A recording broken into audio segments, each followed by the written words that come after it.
샬롬. 오늘도 하나님 말씀 앞에 나오신 여러분 환영합니다. 우리 함께 기도하겠습니다. 하나님, 오늘도 우리에게 귀한 말씀 주시니 감사합니다. 이 말씀으로 하나님이 주시는 기쁨과 소망이 샘솟기 원합니다. 깨달아지는 은혜를 이 죄인에게, 이 세상에서 스스로 살아갈 수 없는 이 연약한 자에게 허락하여 주옵소서. 예수님의 이름으로 기도했습니다. 아멘.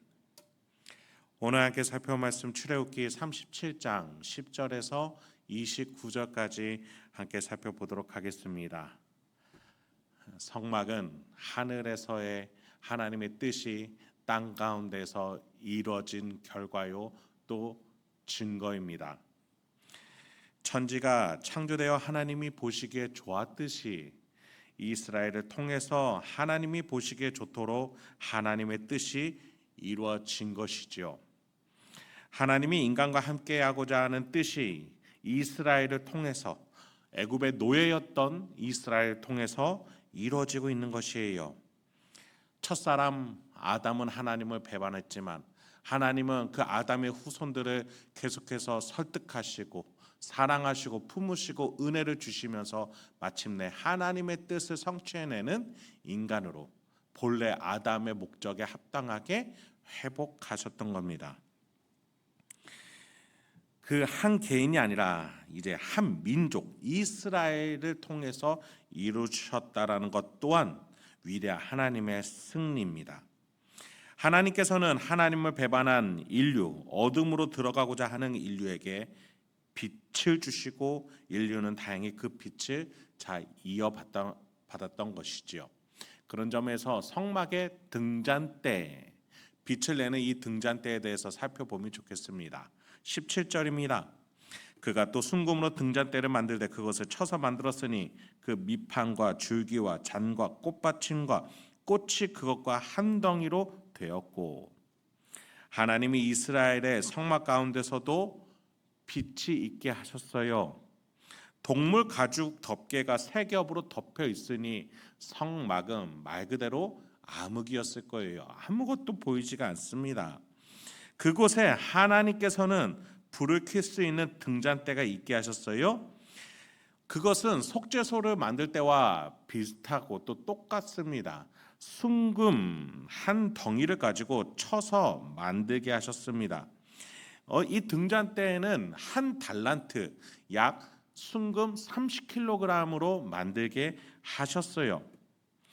그런 점에 있어서 이 등잔대는 오로지 신성만을, 하늘로부터 온 빛임을 우리에게 말해줍니다. 다른 성물들은 조각목, 나무와 함께 만들었다면 이 등잔대는 오로지 순금 한 달란트를 쳐서 만들었습니다.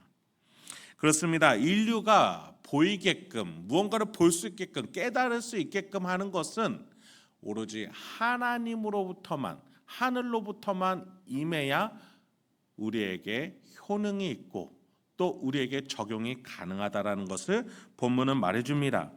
그래서 요한복음에서 요한이 말하는 예수는 이와 같이 설명이 되어집니다. 참 빛 곧 세상에 와서 각 사람에게 비추는 빛이 있었나니 그가 세상에 계셨으며 세상은 그로 말미암아 지은 바 되었으되 세상이 그를 알지 못하였고, 요한은 예수를 세상에서 각 사람을 비추는 빛이다라고 설명합니다. 지금 성막 안에 등잔대는 단순히 조명 역할을 하는 게 아닙니다. 요한이 말한 빛이 하나님의 영광을 보이게 하듯 성막의 빛은 성막의 하나님의 영광을 볼 수 있게끔 하는 겁니다. 제사장들이 아무리 경건한 마음으로 이 성막 안에 들어왔다 한들 어두컴컴한 곳에서 아무것도 볼 수가 없죠. 빛이 필요합니다. 마찬가지로 우리가 이 땅 가운데서 하나님을 바라보려면 어떠한 빛이 필요합니다. 중개자가 필요해요. 그런 점에 있어서 성막의 등잔대가 있듯이 하늘로부터 온 신인 예수가 우리의 빛이 되어주신 겁니다. 그 예수를 통해서 우리가 보는 것은 제사장이 성막에서 온갖 장식들과 하나님의 거룩한 문양들을 보듯이 우리는 예수를 통해서 하나님의 영광을 보게 되는 것입니다. 그래요, 여러분, 예수를 거치지 않고 하나님을 만나거나 예수를 거치지 않고 하나님을 알 수 있는 길은 결코 없습니다. 오로지 빛 대신 예수 안에서 회심과 예수와 한몸됨과 예수의 인도하심을 받아서 더 나아가 예수가 걸어가신 그 길을 걸어갈 때만 우리에게 주어진 하나님의 영광이 있다는 사실 기억하시기 바랍니다. 자, 그렇다면 이 예수가 빛을 가지고 우리에게 어떻게 효능이 있게 하셨을까요? 이 등잔대의 모양에 대해서 좀 살펴볼 필요가 있어요. 18절 한번 읽어보시죠. 가지 6이 그 곁에서 나왔으니 곧 등잔대의 3가지는 저쪽으로 나왔고 등잔대의 3가지는 이쪽으로 나왔으며 이쪽 가지에 살구꽃 형상의 잔색과 꽃받침과 꽃이 있고 저쪽 가지에 살구꽃 형상의 잔색과 꽃받침과 꽃이 있어 등잔대에서 나온 가지 6이 그러하여 등잔대 줄기에는 살구꽃 형상의 잔넥과 꽃받침과 꽃이 있고. 이 등잔대를 설명하는 본문에서 두드러지는 것은 숫자 7과 살구 꽃입니다. 등잔대 하나가 우뚝 서 있고 이 등잔대 양옆으로 3가지씩 이렇게 나와요. 총 7가지로 등을 킬 수가 있습니다. 그런데 이 문양들은 살구꽃 문양을 하고 있다는 것이죠. 살구는 원어적으로 샤케드라는 동사와 비슷합니다. 깨어 있다라는 의미예요. 여러분, 깨어 있게 하다, 깨어 있다라는 말은 반면에 어떤 의미도 함께 가지고 있어요? 잠들 수 있다, 주의를 잃을 수밖에 없다, 이러한 의미겠죠. 그렇습니다. 인간은 잠들 수밖에 없고 마지막에는 죽을 수밖에 없는, 눈을 감을 수밖에 없는 존재예요. 그러한 인간을 하나님은 하늘에서 내려주는 빛을 통해서 계속 깨어 있게끔, 죽음에 취하지 않게끔, 죽음에 넘어 영원과 안식을 바라볼 수 있게끔 예수 그리스도라는 빛을 우리에게 주셨던 것이지요. 순금 한 달란트는 30kg의 순금을 말하고 그것을 쳐서 만들어니 이 등잔대는 이 자그마한 등잔대가 아니라 사람 키보다 더 큰 등잔대였을 거예요. 성막의 안은 이 큰 등잔대를 가지고 온 사방을 빛나게 해줬을 겁니다. 하나님의 영광을 바로 볼 수 있게끔, 휘황찬란하게 볼 수 있게끔 하는 빛이었어요. 그렇습니다. 예수 그리스도는 우리가 하나님을 알게끔 하는데 부족함이 없습니다. 하나님을 바라보고 하나님께 나아가고 하나님께 담대히 나아가 하나님의 자녀라고 우리가 요구할 수 있게끔 예수 그리스도라는 그 이름 아래 예수와 한몸됨은 우리에게 놀라운 권위와 역할과 포지션을 우리에게 허락해 주는 것이죠. 그런 점에서 우리는 이 빛으로 오신 예수를 알고 모시고 그분을 통해서 하나님께 나아갈 줄 알아야겠습니다. 자, 그 다음으로 분향단이 등장을 합니다. 우리가 첫 번째 설계도를 볼 때에는 분향단이 가장 마지막에 나왔다면 지금은 순서상으로 맞게 나오고 있어요. 그 의미에 대해서는 일전에 소개해 드렸으니 이 부분은 넘어가도록 하겠습니다. 이 분향단은 어떻게 또 만들어졌을까요? 25절과 29절만 보겠습니다. 그가 또 조각목으로 분향할 제단을 만들었으니 길이는 1규빗이요 너비도 1규빗이라 네모가 반듯하고 높이는 2규빗이며 그 뿔들이 제단과 연결되었으며 거룩한 관유와 향품으로 정결한 향을 만들었을 때 향을 만드는 법대로 하였더라. 분향단은 등잔대와 다르게 나무와 금으로 같이 만들어졌어요. 이 땅에 오신 예수의 인성과 또 예수 이전에 성자 하나님으로 계셨던 신성이 함께 있음을 의미해요.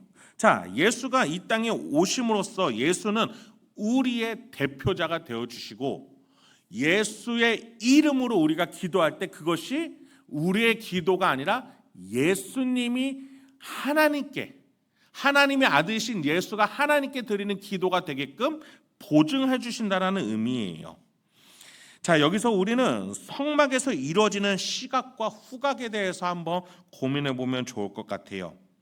하나님이 계신 지성소와 제사장들이 수시로 드나드는 성소는 커튼 하나로 분리되어져 있습니다.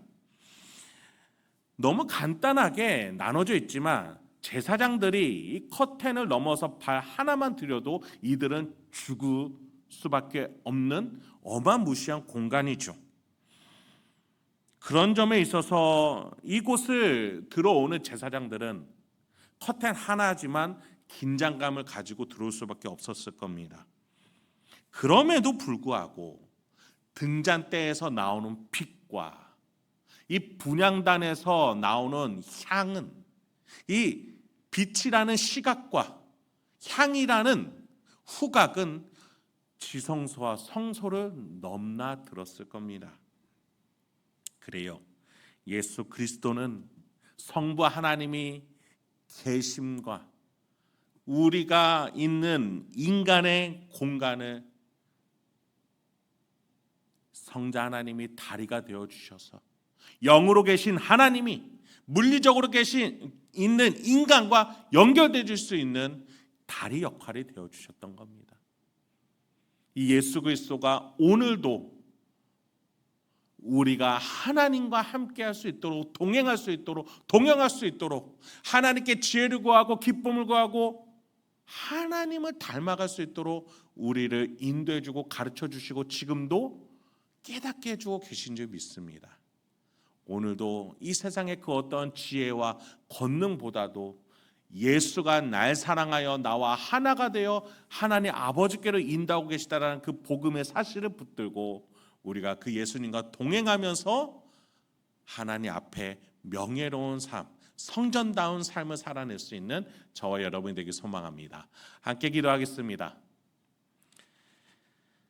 하나님, 오늘도 우리에게 귀한 말씀 주시니 감사합니다.